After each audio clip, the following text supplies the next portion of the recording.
Hey guys, just filmed a video over on MichelleAfterDark for the search for Kylie Rodney, but turn the camera back on just to have a quick chat with you about Michael Vaughan. For a while now, there's been people who are berating Brandy and Tyler, Michael's parents. Yes, I absolutely acknowledge that Tyler had his eyes off Michael, who was 5 at the time of his disappearance, from his home in the quiet town of Fruitland, Idaho, on the evening of the 27th of July 2021. Tyler took his eyes off Michael for, in his words, 15 to 20 minutes.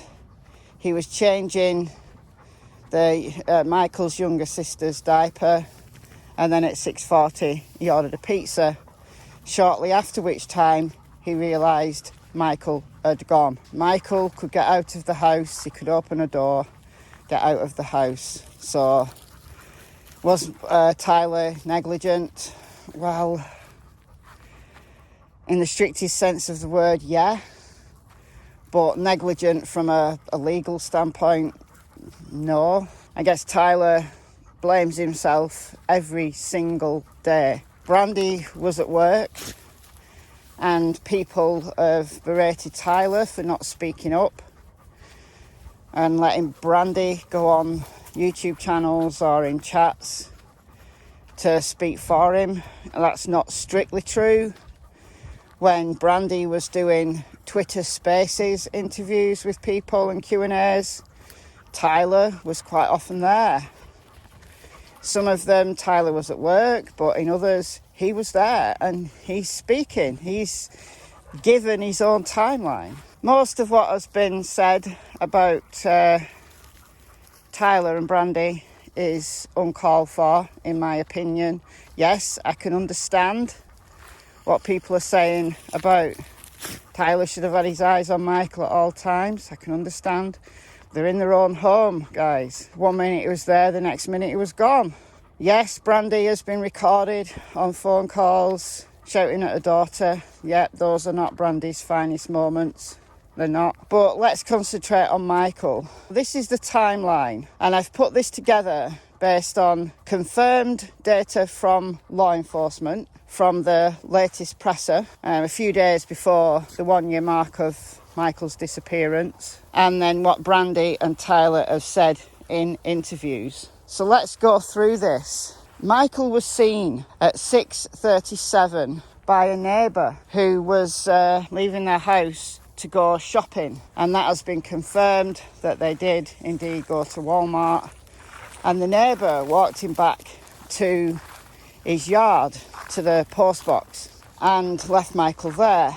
And I'm quite sure that neighbour is kicking themselves, is beating themselves up for not taking Michael to the door and watching him walk through the door. But they didn't. They took him to his mailbox and told him to go in. Over the next 10 minutes or so, 5 other neighbours had eyes on Michael.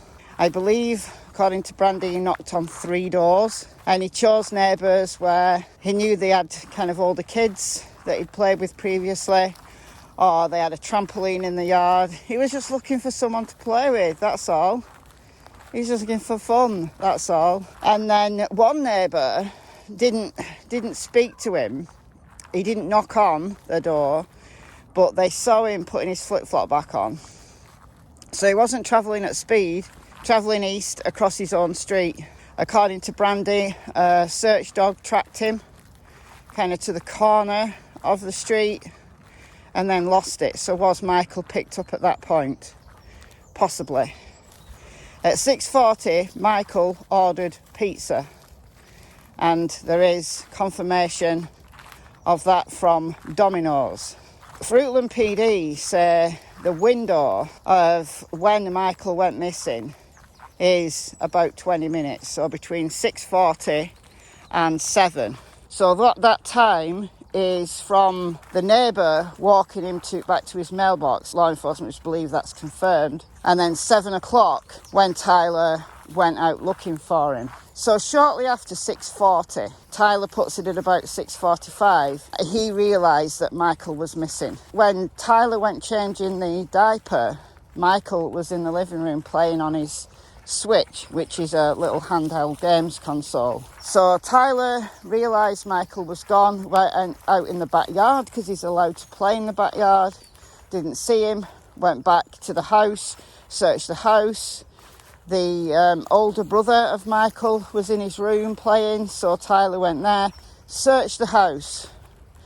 7 o'clock, Tyler then got in his vehicle and started to drive around. He went to the splash pad first, which is literally a minute's drive away. It's less than 0.2 miles from their home. So was Michael headed to the splash pad but never made it? I suspect possibly. Apparently Tyler was seen on CCTV at the splash pad shortly after 7. I believe it's 7:01. He rang Brandy, and then at 7:21, confirmed by law enforcement, that's when Tyler made the 911 call. Amidst this timeline, we have the Honda Pilot, the white Honda Pilot, which still has not been accounted for, still after all this time, which was seen on CCTV on the next street parallel immediately north to that of Michael's. I think it was caught on ring footage, if I remember rightly, but anyway, it was caught on camera at 6:47.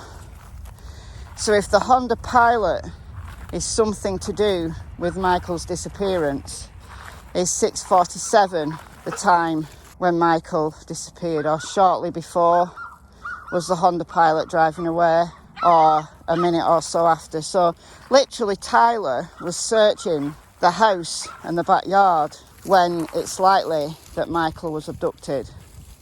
Now that's the white Honda Pilot. Now there's another, the police aren't calling him a suspect, but someone they'd like to talk to, a man who was also caught on CCTV around the park area. I don't have an exact time for him, so I haven't put him on my timeline, but still, he's there in the mix. He's not been accounted for either. So for anybody who doubts this timeline, look at it. It is so tight. And Michael is perhaps one of those rare cases that is a true stranger abduction, a crime of opportunity. Someone cruising around on a summer's evening between 6:30 and 6:47, just cruising around. And Michael just happened to be in the wrong place at the wrong time. That's what it says to me. Let me know your thoughts in the comments below. Please be nice and respectful to everyone involved. So goodbye from Miss Tillington, Miss Cassie Springer, and for the final time, Mr. Max, who's going on for a bath now. Bye guys.